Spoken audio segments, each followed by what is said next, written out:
Hello aspirants, welcome to our channel TR solution academy. আমি সুমিত অধিকারী। আজকে আমরা এসএসসি গ্রুপ সিডি এর প্রথম অধ্যায় ভিত্তিক বা চ্যাপ্টার ওয়াইজ প্র্যাকটিস ক্লাস নিয়ে এসেছি। ঠিক আছে, আজকে আমরা রেশিও অ্যান্ড প্রপোর্শন মানে অনুপাত আর সমানুপাতের প্রথম ক্লাস করব, যেটা অধ্যায় ভিত্তিক হবে।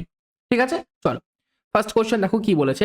যদি a ইস টু বি সমান সমান 5:8 হয়, যদি b ইস টু সি সমান সমান 4:3 হয়, তাহলে a is to B is to C এর মান কত?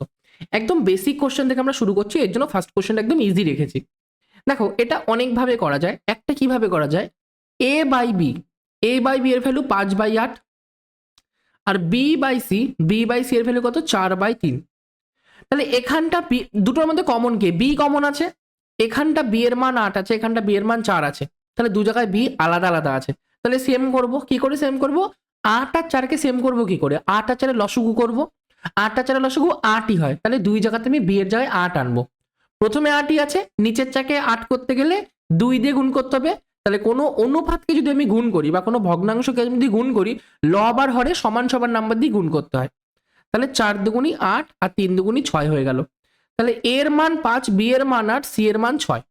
এ is to B is to C, এর মান 5, বি এর মান 8, সি এর মান কত? 6। একবার বেরিয়ে গেল 5, 8, 6, মানে সি অপশনটা কারেক্ট অ্যান্সার। ওকে, আরেকটা যেভাবে করা যায়, এ বি সি দিয়েছে তো, এর নিচে কি বসাবো? এই যে a ইস টু বি 5:8 আছে, তাহলে a ইস টু বি 5:8 করলাম। আবার b ইস টু সি 4:3 আছে, তাহলে এখানে 4:3 করে দিলাম। b এর নিচে 4 বসালাম, c এর নিচে 3 বসালাম।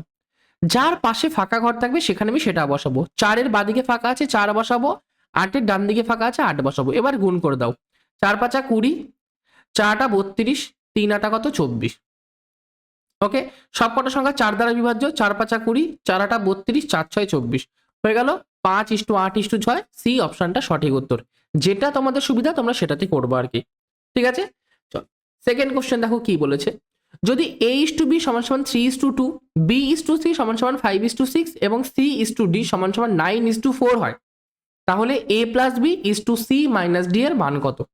আমরা নর্মাল আগে এখানে যেহেতু আমাকে এ বি সি ডি সব কটাই কাজে লাগবে, আমরা a is to B is to c is to d বের করে নেবো। কি করে করবো? a is to B is to c is to d. a is to b কত? 3:2 আছে। b ইস টু সি কত? 5:6 আছে। আর c ইস টু ডি কত? 9:4 আছে। আমরা করবো 5 এর পাশে ফাঁকা আছে 5 বসালাম, 2 এর পাশে ফাঁকা আছে 2 বসালাম। ওকে, আবার এর পাশে ফাঁকা 2 বসালাম, এর পাশে ফাঁকা 6 বসালাম, 9 এর পাশে ফাঁকা 9 বসালাম, 9 এর পাশে ফাঁকা 9 বসালাম। তাহলে অনুপাতটা হবে 3 5 15 ইন্টু 9, তার সাথে অনুপাত আছে 5 দুগুণী 10 ইন্টু 9, তারপরে আছে 6 দুগুণী 12 ইন্টু 9, তারপরে আছে 6 দুগুণী 12 ইন্টু 4। আচ্ছা, সব কটার মধ্যে কমন কি আছে? সব কটার মধ্যে 3 কমন। 3 দিয়ে করলে 3 5 15, 3 দিয়ে করলে 3 তিরিকে 9, 3 দিয়ে করলে 3 তিরিকে 9, 3 দিয়ে করলে 3 4 12। আর কিছু কমন দেখতে পাচ্ছ না? তাহলে 5 নং 45 is to 3 10 30 is to 3 12 36 is to 4 4 কত? 16। এটা হয়ে গেল a is to B is to c is to d. তাহলে এখান থেকে বলতে পারি এর মান 45, বি এর মান 30, সি এর মান 36, ডি এর মান 16। আমাকে a প্লাস বি বের করতে বলেছে। a প্লাস বি মানে 45 প্লাস 30, তার সাথে ইস টু মানে divided c minus d. C হচ্ছে 36, ডি হচ্ছে 16। 4 আর 5 এই 4 আর 3, 4 আর 3 7 75 বাই 36 থেকে 16 বাদ দিলে কত? 20। 5 দিয়ে 5 15 75, 5 দিয়ে 4 5 20, তাহলে 15:4, বি অপশনটা কারেক্ট অ্যান্সার। ঠিক আছে, নেক্সট কোশ্চেন। 8 প্লাস 4√2 এবং 6 মাইনাস 3√2 এর মধ্যে সমানুপাতিকটি কত? এটা তোমাদের প্রিভিয়াস ইয়ারের কোশ্চেন। ঠিক আছে, খুব ভালো কোশ্চেন আর কি। ঠিক আছে, আচ্ছা মধ্য সমানুপাতি যদি আমাকে এক্স এবং ওয়াই এর মধ্য সমানুপাতি বের করতে বলে, তার ভ্যালু কি হয়ে যায়? রুট ওভার তাদের গুণফল, মানে রুট ওভার এক্স ওয়াই। তাহলে এখান থেকে এই দুটো সংখ্যার মধ্য সমানুপাতি কি হবে? রুট ওভার 8 প্লাস 4√2, তার সাথে গুণ হবে 6 মাইনাস 3√2। করি 8 এর সাথে 6, 6 8 48 মাইনাস 8 এর সাথে এটা 3 8 24√2 প্লাস এটা 4 6 24√2 মাইনাস এটার সাথে এটা 3 4 12 আর √2 ইন্টু √2 মানে শুধু 2। এটা রুট ওভার ভ্যালু। এটা কেটে গেল 48 থেকে 12 দুগুণী 24 মাইনাস 48 থেকে 24 মাইনাস মানে অ্যান্সার √24। √24 মানে 4 6 24, 4টা রুটের বাইরে আসলে 2 হয়, 2√6 আমার সঠিক উত্তর। মানে কোনটা? সি অপশনটা আমাদের কারেক্ট অ্যান্সার। ওকে, নেক্সট কোশ্চেন। 840 টাকা দুটি ভাগে ভাগ করা হলো। যদি প্রথম অংশের 1/5 অংশ এবং দ্বিতীয় অংশের 1/6 অংশের অনুপাত 3:1 হয়, তাহলে প্রথম অংশের মান কত? আচ্ছা দেখো, 840কে আমি দুটো ভাগে ভাগ করেছি, ধরে নিচ্ছি প্রথম ভাগটাকে এ নাম দিয়েছি, পরের ভাগটাকে বি নাম দিয়েছি। ওকে, এবার বলেছে প্রথম অংশের 1/5 অংশ, মানে এর 1/5 অংশ এর সাথে দ্বিতীয় অংশের 1/6 অংশ, দ্বিতীয় অংশ বি তার 1/6 অংশ কোন অনুপাতে আছে? এই দুটোর অনুপাত, প্রথম অংশের 1/5 অংশ আর দ্বিতীয় অংশের 1/6 অংশের অনুপাত 3:1 হয়ে গেল। আচ্ছা, এখান থেকে যদি সিম্পলিফাই একটুখানি করি, এই যে 1/6টাকে উল্টে দিচ্ছি, a/5 ইন্টু 1/b তো আছে। আচ্ছা ভালো করে বলছি, এক লাইন বলি, না হলে অনেকের বুঝতে প্রবলেম হতে পারে। এটা a ইন্টু 1/5 আছে, তাহলে a/5 by b/6 equal to 3/1। তাহলে এখান থেকে এটাকে লিখছি a/5b, আর নিচেটাকে উল্টে আমি 6/b করে দিচ্ছি। এটার ভ্যালু কত? 3/1। 3 দিয়ে কাটলে 3 দুগুণী 6, তাহলে 2a/5b ইকুয়াল টু আমার কত? 1। তাহলে a/b সমান সমান ওইদিকে 5 চলে গেল, নিচে 2 চলে গেল, তাহলে আমি বাদিকেই করছি, a/b ইকুয়াল টু 5/2। এইবার আমি 840কে দুই ভাগে ভাগ করেছি, একটা এ একটা বি ভাগে, তাহলে এ আর বি এর সমষ্টি 840 হবে। এখান থেকে দেখো 5 আর 2 কত? 5 আর 2 7 ইউনিট হচ্ছে। এই 7-এর ভ্যালু আমি 840 বলতে পারি? হ্যাঁ বলতে পারি। 7-এর ভ্যালু যদি 840 হয়, তাহলে 1-এর ভ্যালু কত হবে? 7 একে 7, 7 দুগুণে 14, 120। তাহলে এর ভ্যালু কত হবে? এর মান 5 ইউনিট, তাহলে 5-এর ভ্যালু 5 বারং 60, 600। মানে কোনটা? সি অপশনটা কারেক্ট অ্যান্সার। ঠিক আছে, নেক্সট কোশ্চেন। কিছু 1 টাকা 50 পয়সা এবং 25 পয়সার মুদ্রা দিয়ে 93.75 টাকা এবং টাকা হয় এবং তাদের সংখ্যা 3:4:5 অনুপাতে আছে। প্রতি ধরনের মুদ্রা সংখ্যা নির্ণয় করো। ঠিক আছে, আচ্ছা এটা আমরা পুরোপুরি অপশন টেস্টে যাব। কি করে যাব? আমাকে দেখতে হবে 3:4:5 কোন অপশনটায় মিলছে। 3:4:5 কোন অপশনটায় মিলছে। ভালো করে যদি তুমি খেয়াল করো, আমার মাঝে 4 আছে, 4 দ্বারা কোন সংখ্যাটা ভাগ যাচ্ছে আমরা খেয়াল করে দেখব। প্রথমে মাঝে 60 আছে, 4 দ্বারা বিভাজ্য।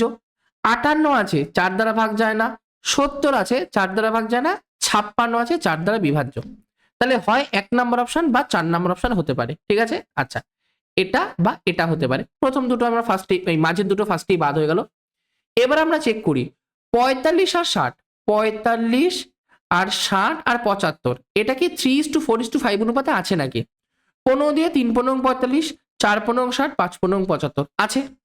এবার ডি নাম্বারটা চেক করি, 42:56:70 কত?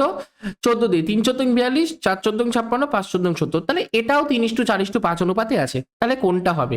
1 নাম্বার হবে নাকি ডি নাম্বার হবে? এ হবে নাকি ডি হবে? ঠিক আছে, এটা একটু কনফিউশন হয়ে গেল যেহেতু দুটো অপশন মিলে গেল। এবার আমরা একটা নতুন একটা জিনিস বোঝার চেষ্টা করব। অপশন টেস্ট কেন করছি আমি? যাতে তোমাদের একটুখানি কনসেপ্টটা ক্লিয়ার হয় যে অঙ্ক না করে কি করে কোশ্চেন করা যায়। ঠিক আছে, আচ্ছা ভালো করে তুমি একটা জিনিস বলো, 1 টাকার তুমি যতগুলোই মুদ্রা নাও না কেন, 1 টাকার তুমি যা মুদ্রাই নাও, তোমার যেটা টাকার পরিমাণ সেটা পুরোপুরি পূর্ণ সংখ্যা বেরোবে, মানে পয়েন্টে, আমাদের পয়েন্টে কিছু বেরোবে না। হয়ে গেল। 50 পয়সার মুদ্রা, 50 পয়সার মুদ্রা তুমি যদি জোড় সংখ্যক নাও, তাহলে আমাদের পয়েন্টে কিছু বেরোবে না, মানে পুরোপুরি পূর্ণ সংখ্যা বেরোবে। মানে 50 পয়সার মধ্যে দুটো নিলা, 4টে নিলা, 6টা নিলা, 8টা নিলা, 10টা নিলা, 12টা নিলা, এরকম, তাহলেও আমাদের পয়েন্টে কিছু বেরোবে না। আর যদি তুমি বিজোড় পরিমাণেও নাও, যে 1টা 3টে 5টা 7টা, তাহলে তোমাদের কি অ্যান্সার বেরোবে? 0.50 বেরোবে। কারণ একটা নিলে 0.50 হয়, দুটো নিলে তোমার 1 টাকা হয়ে গেল, 3টে নিলে আবার 1.5 টাকা হয়ে গেল, 4টে নিলে 1 টাকা হয়ে গেল। এটাও তোমাদের মাথা ঘামানোর বিষয় না। কেন না? কারণ এখানে মাঝখানে যেটা 50 মিটার 60টা আছে, এখানে 56 আছে, মানে জোড় সংখ্যক আছে। তাহলে জোড় সংখ্যক আছে মানে এই যদি 45টা আমি 1 টাকা নিই, 60টা আমি 50 পয়সা নিই, তাহলে যেটা টাকার পরিমাণ সেটা পুরোপুরি পূর্ণ সংখ্যা হবে। এইবার যখন আমি 25 পয়সার কনসেপ্টে আসছি, 25 পয়সাকে আমি যদি ইভেন নাম্বারে নিই, মানে 2 4 6 8 ইভেন নাম্বারে নিলে, যদি 25 পয়সাকে ইভেন নাম্বারে নিই, তাহলে হয় আমার 0.50 টাকা হবে অথবা পয়েন্ট আমার 00 টাকা হবে। মানে 25 পয়সাকে যদি দুটো নিই তাহলে 50 পয়সা হবে, 25 পয়সাকে 4টে নিলে 1 টাকা হয়ে যাবে, আবার 6টা নিলে কি হয়ে যাবে? 1.5 টাকা হয়ে যাবে, 8টা নিলে 2 টাকা হয়ে যাবে। ঠিক আছে, যখন আমি ইভেন নাম্বারে নেব হয় দশমিকের পরে 50 আসবে বা পূর্ণ সংখ্যা মানে দশমিকের পরে 00 আসবে। তার মানে যদি 25 পয়সাকে আমি অড নাম্বারে নিই, মানে 25 পয়সা একটা নিলাম, 25 পয়সা তিনটে নিলাম, 25 পয়সা পাঁচটা নিলাম, তখনই আমার একমাত্র 0.25 অথবা 0.75 আসা সম্ভব। আর এখানে কোশ্চেনে 0.75 বলেছে, তাহলে 4 নাম্বার অপশনটা হবে না, কারণ এখানে 70 আছে। যদি 70টা 25 পয়সা নিই, আমার ডেফিনেটলি ভাবে হয় 0.50 হবে অথবা 0.00 হবে। ঠিক আছে, তাহলে চোখ বন্ধ করে 1 নাম্বার অপশনটা সঠিক উত্তর। এটা বোঝানোর একটাই কারণ, যাতে এরকম কোশ্চেন দেখলে তোমরা সলভ করতে না বসে ডিরেক্ট অপশন টেস্টের দিকে যাও। এত কিছু দেখারই দরকার ছিল না। আমরা যখন এরকম কোশ্চেন দেখবো পরীক্ষার হলে, আমরা কি করব, 93.75 টাকা আছে, 93.75 টাকা আছে, তাহলে 0.75 আছে। 0.75 আনার জন্য 25কে আমার বিজোড় সংখ্যা দিয়ে গুণ করতে হবে। 25কে জোড় সংখ্যা দিয়ে গুণ করলে কখনোই 0.75 আনা সম্ভব না। ঠিক আছে, তাহলে 4 নাম্বার অপশন হবে না। আর প্রথম অপশনটাই 3:4:5 অনুপাতে আছে, 1 নাম্বার অপশন সঠিক উত্তর। উইদিন সেকেন্ডে হয়ে যাবে তোমার অঙ্কটা। ওকে, নেক্সট কোশ্চেন। 145কে এ এবং বি দুটি অংশে বিভক্ত করা হলো, যেন a:b (2:3) a:b (2:3) এটা মানে যেটা ডবল ইস টু ওটাকে আমরা সমান সমান বলতে পারি, মানে a:b এটা মানে 2:3। এছাড়াও a:c c:b মানে a:c এটাই সমান সমান c:b হয়, এবং যেখানে c টা হচ্ছে আমাদের পজিটিভ নাম্বার, মানে 0 থেকে বড় হবে। c এর মান নিকটতম পূর্ণ সংখ্যায় নির্ণয় করো। আচ্ছা, এই কোশ্চেনটা দেখো, এই কোশ্চেনটা খুব ভালো কোশ্চেন। তোমাকে ফার্স্টে কি বলেছে, প্রথমে 145কে কি করতে হবে, এ আর বি দুটো ভাগে ভাগ করতে হবে। ঠিক আছে, আচ্ছা ফার্স্টে আমি যদি নর্মালি বলি যে 145কে আমি দুটো ভাগে ভাগ করি, 145কে আমি এ এবং বি তে ভাগ করছি। এবার আমি রেশিওর ফরম্যাটে যাই, এ বাই বি মানে কত, 2/3। তাহলে এর মান 2 ইউনিট, বি এর মান 3 ইউনিট, দুটো মিলে 3 আর 2 5 ইউনিট হলো। এই যে 5 ইউনিট, এটার ভ্যালুই তো 145। তাহলে 5 এর ভ্যালু যদি 145 হয়, তাহলে 1 এর ভ্যালু কত, 5 দুগুণি 10, 5 নং 35, 29। ওকে, 1 এর ভ্যালু যদি 29 হয়, তাহলে এর ভ্যালু কত, এর ভ্যালু 2 ইউনিট, মানে 29 দুগুণি 58। আর বি এর ভ্যালু 3 ইউনিট, তাহলে 3 ইন্টু 29, 3 নং 27, 2 3 দুগুণি 6, 7 8, 87। এ হলো 58 আর বি হলো 87।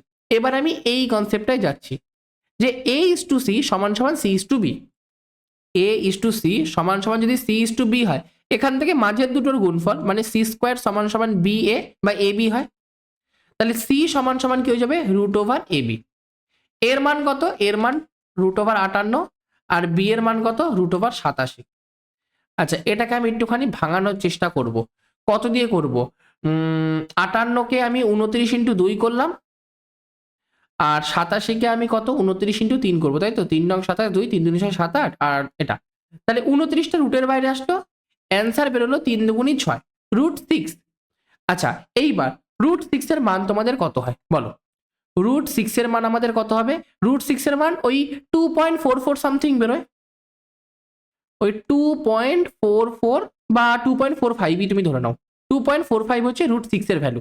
ওকে, তাহলে 29কে যদি 2.5 দিয়ে গুণ করি তাহলে কত হবে, 2.45। তো এটাকে অ্যাপ্রক্সিমেটলি তুমি 29 ইন্টু 2.5ই ধরে নাও, 2.5 এর থেকে সামান্য ছোট অ্যান্সার বেরোবে। ঠিক আছে, আচ্ছা 29কে যদি 2 দিয়ে গুণ করি তাহলে কত বেরোবে, 29 দুগুণি 58, তার সাথে যোগ করছি 29কে 0.5 দিয়ে গুণ করব। আচ্ছা, 29কে আমি 0.5 দিয়ে গুণ করা, আর এটাকে তুলে নিচে আমি 10 আনলাম, 5 দুগুণি 10, 29-এর হাফ করা, একই ব্যাপার। 29-এর হাফ কত, 30-এর হাফ 15, তাহলে এটা 14.5 বেরোবে, 14.5। এবার যোগ করো 58, 59, 60, 61, 62, 72, 72.5। কিন্তু যেহেতু আড়াই আমার অ্যান্সার না, 2.44, √6 এর ভ্যালু 2.44, সেটাকে আমি 2.5 ধরেছি, তাহলে 72-এর থেকে একটু ছোট নাম্বার বেরোবে। এবার অপশন টেস্টে যাব, 52 থেকে ছোট 71 আছে, তাহলে এটাই আমাদের কারেক্ট অ্যান্সার।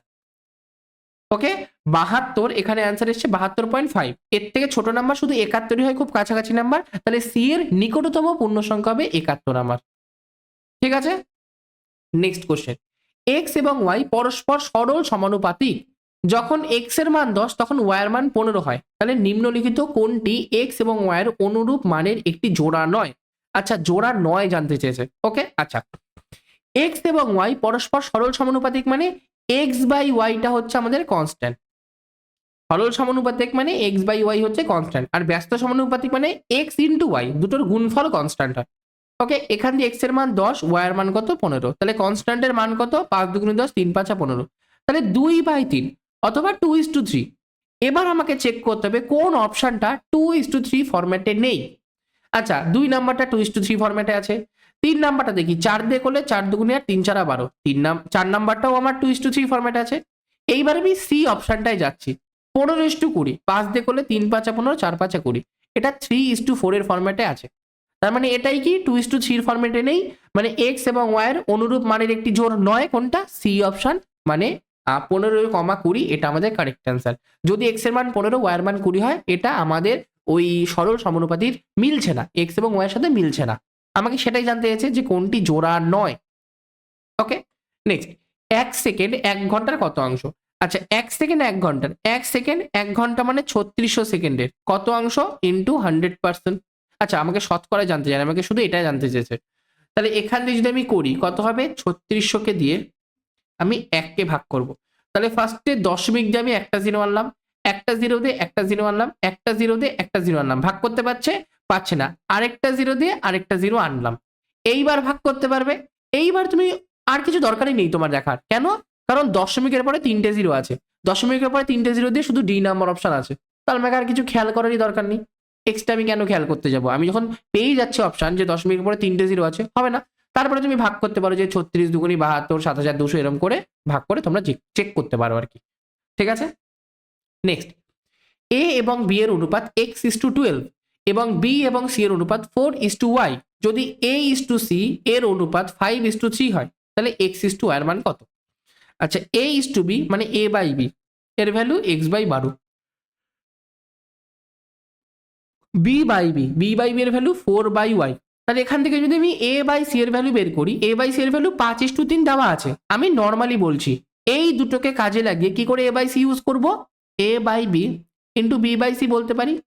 a/b মানে x/12, আর b/c মানে কত 4/y, 4 দিয়ে করলে 3 4 12, তাহলে x/3y হয়ে গেল। আর এটার ভ্যালু কোশ্চেনে বলে দিয়েছে 5:3, তাহলে এটা সমান সমান 5/3, তাহলে x/3y এর ভ্যালু 5/3। এই যে 3টা আছে ওটা যদি ডান দিকে গুণ আকারে নিয়ে যাই, তাহলে এখানে গুণ হয়ে যায় 3, তাহলে 3 3 কেটে গেল, অ্যান্সার 5। তাহলে x:y মানে 5/1, তার মানে 5:1। তাহলে সঠিক উত্তর কোনটা, 5:1, 1 নাম্বার অপশনটা কারেক্ট অ্যান্সার। ওকে, চলো আজকে লাস্ট কোশ্চেন কি বলেছে, তিনটি সংখ্যার অনুপাত হলো 4:3:7, তাদের বর্গের যোগফল 666, বৃহত্তম সংখ্যাটির মান কত? আচ্ছা, সংখ্যাগুলোকে ধরে নাও, একটা সংখ্যা 4x, একটা সংখ্যা 3x, একটা সংখ্যা 7x, তাহলে এদের বর্গ কি হবে, 16x² plus 3 3 9x² plus 7 7 49x²। এই যে এদের বর্গের সমষ্টি কত, 666 বলে দিয়েছে। এবার 49 আর 1 50 আর 8 কত 58, 58 আর 6 58 59 60 61 62 63 64, 74x² সমান সমান 666।